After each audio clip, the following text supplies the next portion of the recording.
IT job కోసం చూస్తున్నారా? ఐటీలో కెరియర్ బిల్డ్ చూసుకోవాలనుకుంటున్నారా? అయితే సమాధానం కోడింగ్ ట్యూటర్.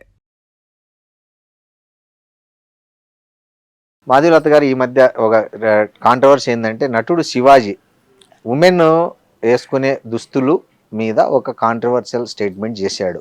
మీ దృష్టికి నాకు తెలియదండి, నాకు రాలేదండి నిజంగా. ఆయన ఏమన్నాడంటే నిండుగా వేసుకోవాలమ్మా హీరోయిన్లు, అలా వేసుకోకుండా సామాన్లు కనిపించేలాగా పోతే మన నిధి అగర్వాల్ మీద ఏదైతే అట్లా జనం మూక దాడి జరిగిందో అలాంటివి వస్తాయి. అసలు ఈవెన్ మీకు పైకి మంచిగా మాట్లాడే వాళ్ళు కూడా లోపల మాత్రం తిట్టుకుంటారు, దరిద్రపు ముండా ఇట్లా బట్టలు వేసుకుంది అని అనుకుంటారు. మంచిగా నిండుగా వేసుకోండి, చూసే గౌరవం ఉంటుంది, నిండుదనం కప్పుకుంటేనే ఎక్కువ గౌరవం వస్తుంది అని ఒక ఆడియో రిలీజ్ ఫంక్షన్లో చేశాడు. సో దాని మీద నటి అనసూయ తీవ్రంగా స్పందించారు. ఆమె ఏమన్నారంటే స్త్రీలు ఏం వేసుకోవాలో కూడా మీరు చెప్పాల్సిన అవసరం లేదు, స్త్రీలకు ఏది ఇష్టమైతే అది వేసుకుంటారు, మీరు అవన్నీ మీరు గీతలు గీసేయద్దండి ఇప్పటికి కూడా 21వ శతాబ్దంలో. సో మీరు మీకు నిజంగా స్త్రీల పట్ల కన్సర్న్ ఉంటే అరే ఆ అమ్మాయిని ఎందుకు అలా మూకదాడి చేశారో, అమ్మాయిలు మీ అక్క చెల్లి మీ అమ్మ చూడలేదా మీరు అని అట్లా చెప్పండి, కానీ మగవాళ్ళకి గీయండి హద్దులు, ఆడవాళ్ళకి కాదు అన్నారు. దీనిపైన మాధవీలత గారి స్టేట్మెంట్ ఏంటి? నేను ఒక విషయం చెప్తాను. ఇది అనసూయ గారికి సంబంధించింది కాదు, అమ్మాయి హీరోయిన్కి సంబంధించింది కాదు, శివాజీ గారికి సంబంధించింది కాదు. ఏమైందంటేనండి, అసలు ఒకప్పుడు కనుక మీరు ఒక 2000 సంవత్సరాల వెనక్కి వెళ్ళిపోతే భారతదేశంలో స్త్రీ చాలా స్వేచ్ఛగానే వస్త్రధారణ వేసుకునేది. అందుకే మీరు ఇప్పుడు కూడా మనం దేవీ దేవతల విగ్రహాలు చూస్తే, మన రవివర్మ గారి ఆర్ట్ చూస్తే ఒక సింగిల్ వస్త్రం ఉంటది, చాలా చాలా సెక్సీగా తయారయ్యేవారు స్త్రీలు. ఆ స్వేచ్ఛ వల్లనే అంటే ఆవిడకి ఎలా కావాలో అలా శృంగారం చేసుకునేది స్త్రీ. ఎన్నైనా ఆ స్వేచ్ఛ వల్ల ఆవిడంత స్వేచ్ఛగా ఆలోచించగలుగుతూ ఉండేది. అంటే దీనివల్ల అది వస్తుందా అంటే అలా ఉంటుందా ఉండదా అని కాదు, freedom is freedom end of the day. ఎన్నైనా కరెక్ట్. నగలు వేసుకునేది, ఆ చక్కటి నడుము వంపులతోటే చక్కగా చీర కట్టేది. చీర అంటే ఇప్పుడు చీర కాదు, యాక్చువల్లీ గోచి తీసి కట్టేది. అంటే మీకు ఆ నడుమంతా కాళ్ళతో సహా ఒక చక్కటి శిల్పంలాగా ఉండేది. కానీ మన దురదృష్టం, ఆవిడ చాలా తెలివైంది. ఆవిడ స్త్రీ, భారతదేశం స్త్రీ విపరీతమైన తెలివి. ఎందుకంటే ఆవిడ ఎవరు అణగ తొక్కలే ఏ పురుషుడు. అందుకే మనకి అమ్మవారు స్త్రీ, మీరు ఆయుధ పూజ స్త్రీ, చదువు స్త్రీ, డబ్బు స్త్రీ, కడావిడికి ఏడిస్తే కూడా జ్యేష్ఠాలక్ష్మి స్త్రీ, అక్కడ స్త్రీ, భూమి స్త్రీ, భూమి స్త్రీ. కాబట్టి అన్ని అమ్మవారు స్త్రీయే. మనకి ఏది మన మన జీవితంలో ఉండే లాభ నష్ట సుఖ దుఃఖం అందరూ స్త్రీలే మనకి. అంటే ఆవిడ లేదా జగత్తు లేదు అన్న ఒక భావన. భారతమాత స్త్రీ, మగవాడు మాత్రం ఆవిడ పంచన ఆవిడ నీడన ఉండి తన పని తాను చేసుకుంటూ స్త్రీకి సహాయంగా ఉంటూ సహకారంగా ఉంటూ ఒక నాణానికి 2 వైపుల్లాగా రాణించాం మనం. అందుకే భారతదేశాన్ని గోల్డెన్ బర్డ్ ఆ స్థాయికి ఎదిగిపోయాం. దీని మీద ప్రపంచానికంతా దృష్టి పడేంత ఎత్తుకు ఎదిగిపోయాం. ఇక్కడ ఒక రాత భారతదేశానికి. ఎందుకంటే ఇది స్త్రీ పురుషులు ఇద్దరూ తెలుసుకోవాల్సిన విషయం. ఇలా మేమే కొట్లాడుకున్నాం అనుకో, ఎక్కడికి దారితీస్తుంది ఆయన, ఇది ఎక్కడికి పోదు.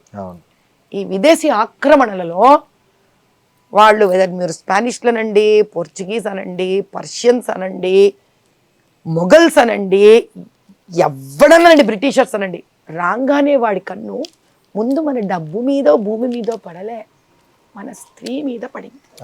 ఎందుకని? వాళ్ళ దేశాలలో ఈ వెధవలందరూ ఇప్పుడు ఆ శివాజీ గారు వాడిన దద్రభూతులంతా వాళ్ళకి చెందాలి నేను అనలేను కాబట్టి అటు పంపించండి.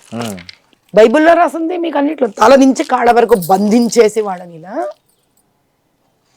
అడగదొక్కి చంపేసి స్వేచ్ఛగా మన స్త్రీ మీద కన్ను పడింది. 1 సంవత్సరమా, 2 ఏళ్ళ, 3 ఏళ్ళ, ఈ 100ల సంవత్సరాలు ఈ స్త్రీని హింస పెట్టి నలిపి పారేశారు. ఈ ప్రయాణంలో భారతదేశంలో ఉన్న మగవాడు ఎవరు? ఆ తండ్రి, ఓ భర్త, ఓ అన్న, ఓ తమ్ముడు, ఒక కొడుకు. ఇన్నేళ్లలో వీళ్ళకి ఎక్కడో తెలియని భయం, కాపాడుకోలేమన్న పిరికితనం, బాధ, అంతే ప్రేమ. ఈ రోజు 21వ శతాబ్దం వల్ల మనం గొప్పవాళ్ళమో స్వేచ్ఛగా బట్టలు వేసుకోవాలో కాదు శ్రీనివాస్ గారు. 2000 సంవత్సరాల క్రితమే మనం స్వేచ్ఛాజీవులం అండి. అత్యాధునికత మనకి. అవును. ఈరోజు ఇంకా ఒక దాస్య శృంఖలాలలో బతుకుతున్నాం మనం. ఎంతసేపు బెంగ. ఆడపిల్ల ఇంటి నుంచి వెళితే ఇంటికి వస్తుందా రాదా, వస్తుందా రాదా, వస్తుందా రాదా. ఆ బెంగలో పడి ఎలా మాట్లాడుతున్నానో తెలియక మాట్లాడారు శివాజీ గారు. అనసూయ గారు ఎవరు? ఇంతటి స్వేచ్ఛ స్త్రీ, భారతదేశ స్త్రీ, పరాశక్తి. అనసూయ గారిని ఎలా చూడాలి ఇప్పుడు మనం? పరాశక్తి అంటే 2000 సంవత్సరాల క్రితమే DNA RNAలో స్వేచ్ఛ, శక్తి, యుద్ధం, వంట, ఫైనాన్స్ మేనేజ్మెంట్, ఆంటర్‌ప్రెన్యూర్‌షిప్, మీరు ఏది అడిగితే అది ఉన్న స్త్రీ. ఎక్కడ పోతుందా DNA? ఈ 2000 సంవత్సరాలుగా మనం అణగదొక్కిపడ్డాం స్త్రీలు. ఎందుకని? ఈ వెధవల నుంచి కాపాడుకోవడానికి. కాబట్టి వీళ్ళు వాళ్ళని తిట్టుకొని ప్రయోజనం లేదు, వీళ్ళు వాళ్ళని తిట్టుకొని ప్రయోజనం లేదు. ఈ రోజు మనం చేయవలసింది ఏంటి కర్తవ్యం అంటే, ఆవిడ నుంచి ఒక పాయింట్ తీసుకోవాలి. ఏమని? మీకు అక్కలు చెల్లెళ్ళు లేరా? ఆహా, ఇదని వేస్ట్. అక్కలు చెల్లెళ్ళు ఉన్నారు ఏమిటి బాధలు వీళ్ళకి. ఇప్పుడు మనం సైకాలజీ అర్థం చేసుకోవాలి.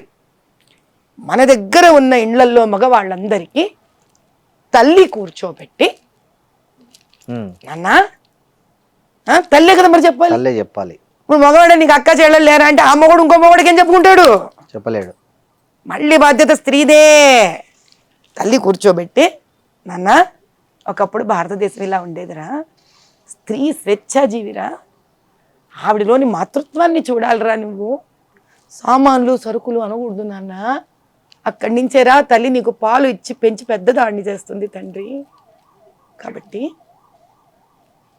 నీ ప్రతి స్త్రీలో ఒక మాతృభావనని చూడగలుగురా నాన్న అని తాను గర్భం దాల్చినప్పటి నుంచి ముందు ఆ స్త్రీ తన ఇంకొక స్త్రీని గౌరవించగలగాలి.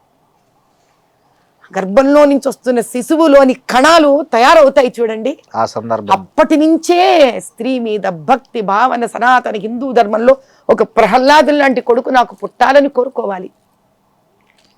స్త్రీ ఏమి ఇంకా పురుషుడేమి, ఈ సమాజానికి సమస్య తీరినట్టే కదా.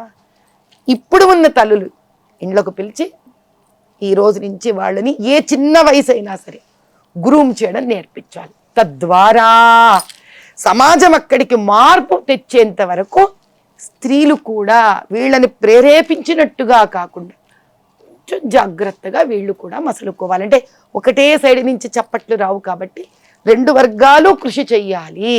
దేనికి? అటువంటి స్వేచ్ఛ భారతదేశము ఈ బోడి తెల్లోడు నేర్పించిన స్వేచ్ఛ కాదు, అనంత స్వేచ్ఛతోటి 2000 సంవత్సరాల క్రితం ఏ స్త్రీ. Please subscribe to iDream. Please subscribe to iDream. Please subscribe iDream. And please subscribe to iDream. For more videos, subscribe to iDream. Please like, share and subscribe to the channel. Congratulations, iDream. Subscribe to iDream. Subscribe to iDream. So subscribe to iDream Media. iDream ki iDream team andarki huge congratulations. Please subscribe iDream Media. Please subscribe to iDream. Subscribe iDream. Please subscribe to iDream. iDream అంటే నా కళల ఛానల్ను subscribe చేసుకున్నారు, నోరు తిరుగుతలేదు. మీరైతే గంట గుర్తు కొట్టండి. For more such videos, please subscribe to iDream. Subscribe to iDream. Please subscribe to iDream. Please subscribe iDream Media. Please do subscribe to iDream. Please subscribe to iDream Media. For best entertainment and information, please subscribe iDream. And don't forget to subscribe to iDream.